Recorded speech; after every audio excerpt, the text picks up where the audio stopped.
Wow, guys, I got a lot of responses last week about boners that, kind of surprised me. I dare you to get a boner for this video. It's about Marvel. It's Today Nerd History. Today in Nerd History!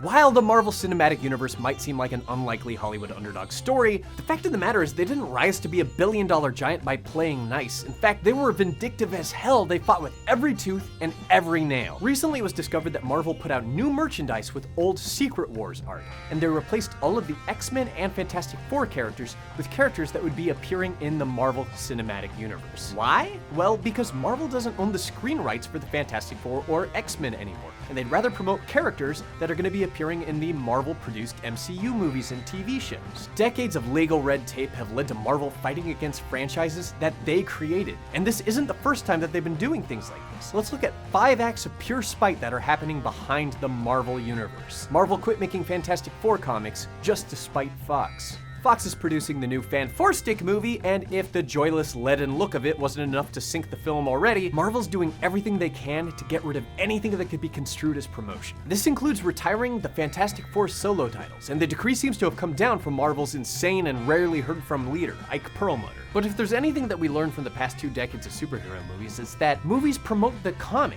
Comics don't promote the movie. Of course, there's the chance that Fantastic Four's cancellation is due to low sales. But Fantastic Four has never sold that well, and despite this, it's been in pretty much non-stop continuous print since the early 60s when it first debuted as one of Marvel's big titles. They're called Marvel's first family for a reason, but beyond reasons of pride, the Fantastic Four movie would increase Fantastic Four comic sales. You might be wondering why Marvel doesn't cut the X-Men titles as well. The fact of the matter is, they still do sell incredibly well, and it's just too big of a universe to cut out entirely, where the Fantastic Four is pretty much just the Fantastic Four. Marvel isn't making X-Men movie merchandise.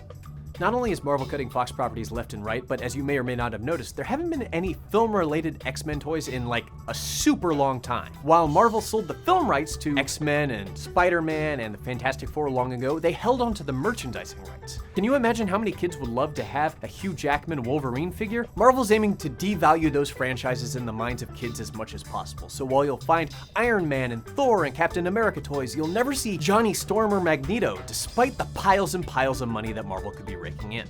Marvel tanked the newest X-Men cartoon for no reason at all.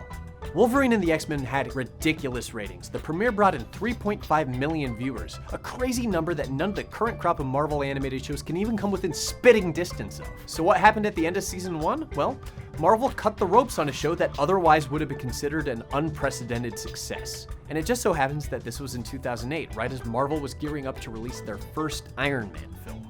I mean, this one's just cruel. Not only did it rob the fans of a season 2 that had a really cool sounding apocalypse storyline, it took the jobs of the dozens of people, maybe hundreds who were depending on there being a season 2. Marvel is no longer introducing characters in the Fantastic Four or X-Men universes. Since Fox owns the Fantastic Four and X-Men universes, they also own any new characters that are introduced through those books. So Marvel decided that they're through introducing new characters. Unless, of course, they're introduced through a title like Hulk or Iron Man. Fox owns more than just the X-Men franchise.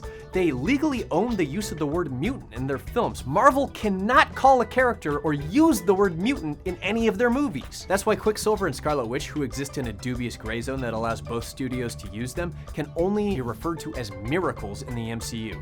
And speaking of which, Fox replaced Juggernaut with Quicksilver in Days of Future Past just to spite Joss Whedon and Marvel. While Marvel has been the meanest puppy in the playpen, that doesn't mean that Fox hasn't retaliated. Originally, the script for Days of Future Past called for Juggernaut to be the one to help break Magneto out of the Pentagon.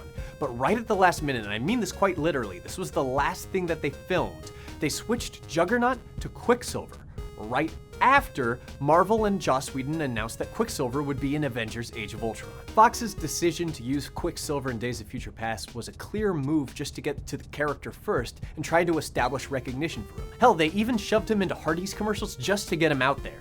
And somehow, against all odds, the Quicksilver segment in Days of Future Past turned out to be like the best part of the movie. And so were the very bold decisions made for Quicksilver in Age of Ultron a response to Fox?